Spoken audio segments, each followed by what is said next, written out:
الشيطان الرجيم. بسم الله الرحمن الرحيم. قال رسول الله صلى الله عليه وسلم: حجبت النار بالشهوات وحجبت الجنة بالمكاره، أو كما قال عليه الصلاة والسلام. رواہ البخاری و مسلم۔ نبی کریم صلی اللہ علیہ وسلم کا ارشاد گرامی ہے کہ جہنم کو خواہشات کے ساتھ ڈھانپا گیا ہے اور جنت کو مشقت کے ساتھ، یعنی مشقت والے کاموں کے ساتھ ڈھانپا گیا ہے۔ حدیث مبارکہ کا مقصد یہ ہے کہ اہل جنت والے اعمال کرنا بظاہر مشکل ہے، جیسے منافق آدمی پر نماز بھاری ہو جاتی ہے، حالانکہ نماز پڑھنا بظاہر کوئی مشکل کام نہیں ہے، لیکن اس کے لیے مشکل ہوتا ہے۔ ایسے اپنے جیب سے مال نکالنا، اللہ کے راستے میں خرچ کرنا، جہاد کرنا، اپنی جانوں کا نذرانہ پیش کرنا، ظاہر ہے یہ بڑی مشقتوں والے کام ہیں۔ رمضان کے مہینے میں جو روزے ہیں، پورا دن بھوکا پیاسا رہنا اللہ کے لیے، تو اس لیے فرمایا کہ جنت کو مشقتوں سے ڈھانپ دیا گیا ہے۔ جو جتنی مشقت اٹھاتا ہے، محنت کرتا ہے، تو اللہ تبارک و تعالیٰ اس کو پھر اتنے ہی بلند درجات عطا فرماتا ہے، جیسا کہ قرآن پاک میں فرمایا والذین جاہدوا فینا لنہدینہم سبلنا۔ اور دوسرا یہ کہ جو جہنم ہے اسے اچھی چیزوں کے ساتھ، مزین خوبصورت چیزوں کے ساتھ ڈھانپ دیا گیا ہے۔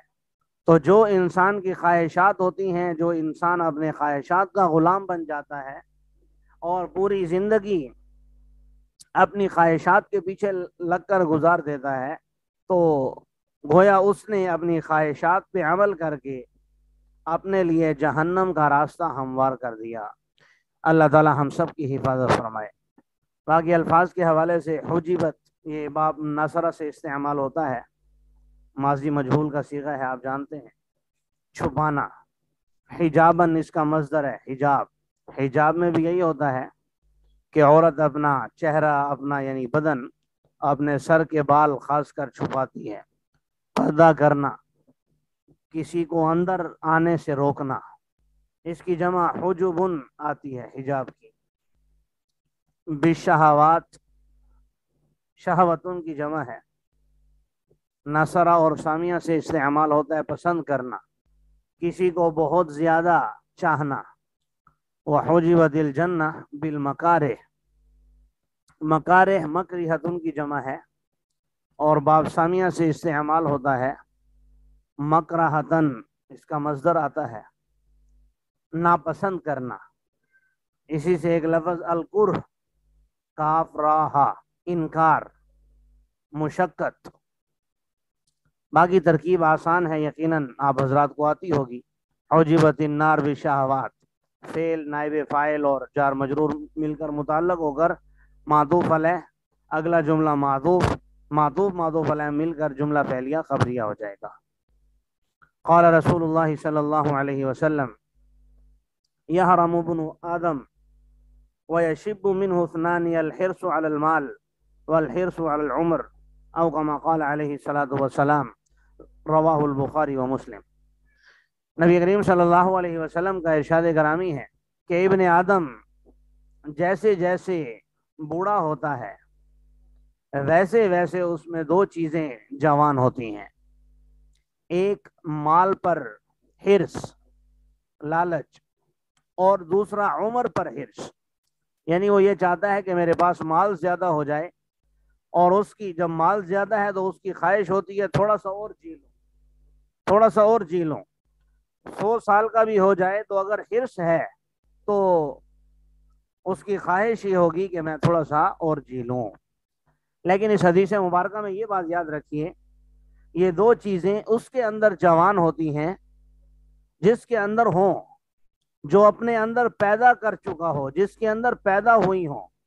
اگر کسی انسان نے اپنے اندر مال کا لالچ پیدا ہی نہیں ہونے دیا، عمر کا لالچ پیدا ہی نہیں ہونے دیا، تو پھر یقیناً اس شخص کے بارے میں یہ حدیث نہیں ہے، اور اس کے اندر یہ دو چیزیں جوان نہیں ہوتی۔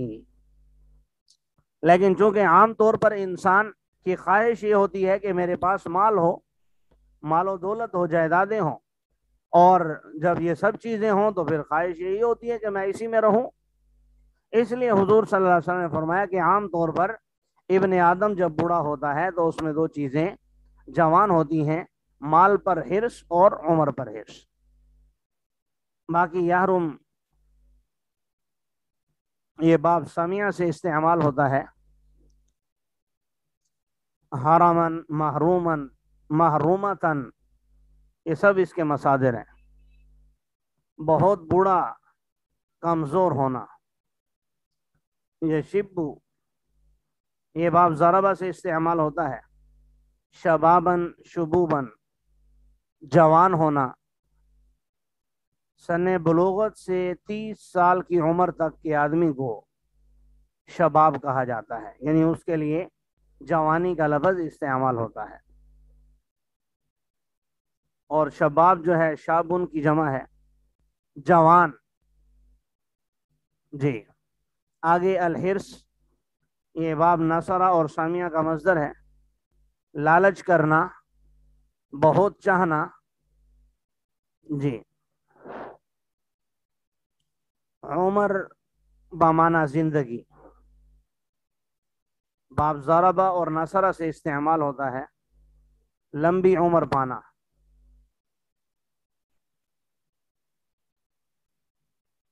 اسی سے عمر بھی استعمال ہوتا ہے نام، اور عمر بھی، دونوں یعنی اسم ہے نام ہے۔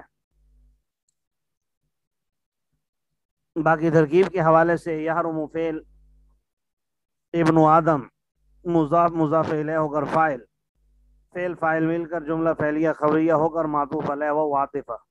یشب فعل منہ جار مجرور متعلق ہو جائیں گے فعل کے ساتھ، اسنان مبدل منہ، الحرص علی المال، یہ حال ذوالحال مل کر معطوف علیہ و عاطفہ، الحرص علی العمر یہ بھی معطوف حال ذوالحال مل کر معطوف، معطوف معطوف علیہ مل کر جملہ معطوفہ ہو کر یہ اسنان کے لیے بدل ہو جائیں گے، بدل اور مبدل منہ مل کر یہ شبو فعل کے لیے فاعل بن جائے گا۔ فعل اپنے فاعل اور متعلق سے مل کر جملہ فعلیہ خبریہ ہو کر معطوف، معطوف معطوف علیہ مل کر جملہ معطوفہ ہو جائے گا۔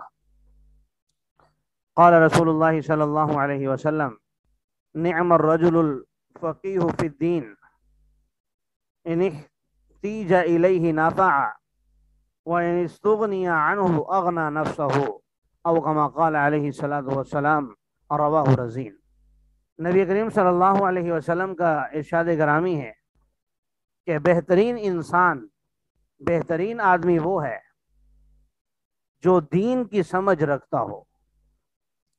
اگر اس کی طرف کوئی اپنی حاجت لے کر آئے، نفع تو وہ اس کو نفع دے، اور اگر کوئی اس سے مستغنی ہو یعنی بے نیازی برتے، دوری بترے، اوپرا پن دکھائے اس کو، اغنا نفس ہو تو وہ بھی اپنے آپ کو، اپنے نفس کو بے نیاز کر لے، یعنی اسے بھی پھر کسی کی پرواہ نہ ہو۔ حدیث مبارکہ میں بالخصوص اہل علم حضرات کے لیے یہ بات ہے کہ لوگوں سے کسی چیز کی توقع رکھنا، لوگوں کے ساتھ اپنی امیدیں وابستہ کرنا، یہ اہل علم کی، علماء کی شایان شان نہیں ہے۔ باقی نعمہ اس کا معنی ہے عمدہ۔ اگر یہ باب فتح اور نصرہ سے استعمال ہو تو اس کا معنی ترجمہ دوبارہ بتائیے گا، جی ترجمہ اس کا دوبارہ بتائیے گا۔ جی بتا دیتے ہیں۔ تو نعمہ کا معنی کروما سے اگر آئے تو عمدہ ہونا، فتح، نصرہ اور سمیع سے اگر آئے تو خوشحال ہونا۔ ان احتیجا یہ باب افتعال سے ماضی مجہول کا صیغہ ہے، محتاج ہونا، ضرورت مند ہونا، اور استغنا باب استفعال سے ماضی مجہول کا صیغہ ہے، آپ جانتے ہیں۔ ترجمہ اس کا ہے حدیث مبارکہ کا، نعم الرجل الفقیہ فی الدین، کہ بہترین آدمی وہ ہے جو دین کی سمجھ رکھتا ہو۔ اگر اس کی طرف کوئی اپنی حاجت لے کر آئے، دینی کوئی مسئلہ لے کر آئے پوچھنے کے لیے، کوئی پریشانی لے کر آئے، تو وہ اس کے مسئلے کو حل کر دیتا ہے، یعنی نفع، اس کو نفع دیتا ہے۔ سائل ہے تو اس کے سوال کو حل کر دیتا ہے، جاہل ہے تو اس کو علم دے کر جہالت کو ختم کر دیتا ہے۔ اور اگر کوئی اس سے استغنا برتے، بے نیازی برتے، یعنی اس کے پاس نہ آئے، تو وہ پھر لوگوں کے پیچھے نہیں بھاگتا یہ بتانے کے لیے کہ میں عالم ہوں، میرے پاس جو ہے بڑا علم ہے، میں فلاں ہوں، نہیں، اغنا نفسہ ہو، تو وہ اپنے نفس کو بے نیاز کر دیتا ہے، یعنی اسے بھی پھر کسی کی پرواہ نہیں ہوتی، وہ کسی کے پیچھے نہیں جاتا۔ تو اس حدیث سے جہاں ہمیں یہ سمجھ میں آیا کہ علماء کو خیال کرنا چاہیے، وہاں یہ بھی سمجھ میں آیا کہ عوام الناس کو اہل علم کی، علماء کی بے حرمتی نہیں کرنی چاہیے۔ اگر کریں گے تو اس میں عوام الناس کا اپنا نقصان ہے۔ اغنا نفس ہو، جو حقیقی عالم ہے وہ اپنے نفس کو بے نیاز کر لے گا، اس میں اس کا کوئی نقصان نہیں ہے۔ جی، باقی ترکیب کے حوالے سے نعمہ افعال مدح میں سے ہے، الرجل مبدل منہ الفقیہ فی الدین، یہ صفت مشبہ ہے، فقیہ اپنے جار مجرور اور فاعل سے مل کر بدل بن جائے گا الرجل کے لیے، مبدل منہ اور بدل مل کر نعمہ کے لیے فاعل بن جائیں گے، فعل اپنے فاعل سے مل کر جملہ انشائیہ ہو جائے گا۔ آگے آسان ہے، ان حرف شرط ہے، احتیج الیہ، فعل نائب فاعل اور جار مجرور مل کر شرط، نفع اس کی جزا، شرط جزا مل کر معطوف علیہ۔ اسی طرح اگلا جملہ، وَإِنِ اسْتُغْنِيَ عَنْهُ أَغْنَى نَفْسَهُ، یہ معطوف علیہ مل کر جملہ معطوفہ ہو جائے گا۔ قال رسول اللہ صلی اللہ علیہ وسلم،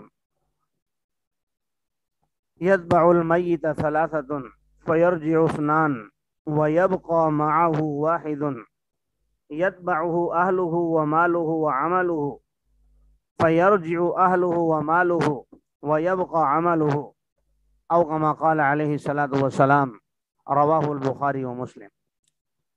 نبی کریم صلی اللہ علیہ وسلم کا ارشاد گرامی ہے کہ تین چیزیں میت کی اتباع کرتی ہیں، یعنی قبر تک اس کے ساتھ جاتی ہیں۔ فیرجع اثنان، دو چیزیں لوٹ آتی ہیں، اور ایک چیز اس کے ساتھ باقی رہتی ہے۔ اس کے ساتھ جانے والی چیزیں، اس کے گھر والے، اس کا مال اور اس کے اعمال، اور واپس لوٹ کر آ جاتے ہیں اس کے اہل یعنی گھر والے اور اس کا مال، اور باقی رہ جاتا ہے اس کا عمل۔ حدیث مبارکہ میں یہ بتانا مقصود ہے کہ ایسی چیز کی تیاری کرو، الکیس من دان نفسہ وعمل لما بعد الموت، تم میں سے سمجھدار آدمی وہ ہے جو موت کے بعد کی تیاری کرتا ہے، اپنی زندگی میں وہ اعمال کرتا ہے جو اسے مرنے کے بعد کام آئیں گے۔ تو مرنے کے بعد گھر والے کام نہیں آئیں گے، زیادہ سے زیادہ قبر تک کام آئیں گے، مال بھی قبر تک کام آئے گا، اندر نہیں آئے گا، اور انسان کا عمل وَيَبْقَى عَمَلُ، تو اس کا عمل جو ہے اس کے ساتھ باقی رہتا ہے۔ تو ایسے اعمال کا اہتمام کرنا چاہیے، ایسے کام کرنے چاہیے جس سے ہماری قبر کا، آخرت کا ذخیرہ اکٹھا ہو، نہ کہ دنیا کا۔ ہاں، دنیا کا اسباب کے درجے میں، یعنی اتنا کمانا کہ انسان کا گزر بسر اچھے انداز میں ہو جائے، وہ منع نہیں ہے، لیکن جیسے اوپر آپ نے پڑھا کہ ہرس، لالچ میں لگ جانا، وہ پسندیدہ نہیں ہے۔ جیسے کہ حدیث مبارکہ میں آئی کہ لعن عبد الدینار ولعن عبد الدرہم، کہ ایسے لوگوں پر حضور صلی اللہ علیہ وسلم نے لعنت فرمائی ہے جو مال و دولت کے پیچھے لگے رہتے ہیں۔ اللہ تعالی ہمیں دین کی صحیح سمجھ عطا فرمائے۔ اس میں کچھ الفاظ ہیں یتبع باب سمیع اور فتح سے استعمال ہوتا ہے، پیچھے چلنا، ساتھ چلنا۔ اسی سے ایک لفظ تابعی آپ سنتے ہیں، اس شخص کو کہا جاتا ہے جس نے صحابہ کو ایمان کی حالت میں دیکھا ہو اور ایمان کی حالت میں پھر مرا بھی ہو۔ آگے تقریباً آسان الفاظ ہیں۔ ترکیب کے حوالے سے یتبع فعل المیت مفعول بھی، جی ثلاثتن یہ اس کا فاعل بن جائے گا۔ تین چیزیں اتباع کرتی ہیں میت کی، فعل فاعل اور مفعول بھی مل کر معطوف علیہ ہو جائیں گے، فعاطفہ۔ یرجع فعل، اسنان فاعل، فعل فاعل مل کر جملہ فعلیہ خبریہ ہو کر معطوف اول، پھر وہ عاطفہ۔ یبقى فعل معہ، مضاف مضاف الیہ ہو کر مفعول فی ہو جائیں گے، واحد فاعل، فعل فاعل اور مفعول فی مل کر جملہ فعلیہ خبریہ ہو کر معطوف ثانی، معطوف علیہ اپنے دونوں معطوفوں سے مل کر مبین ہو جائے گا۔ یتبعہ اہلہ ومالہ وعملہ، یہ سارا پھر اس کا الی آخرہ بیان ہے۔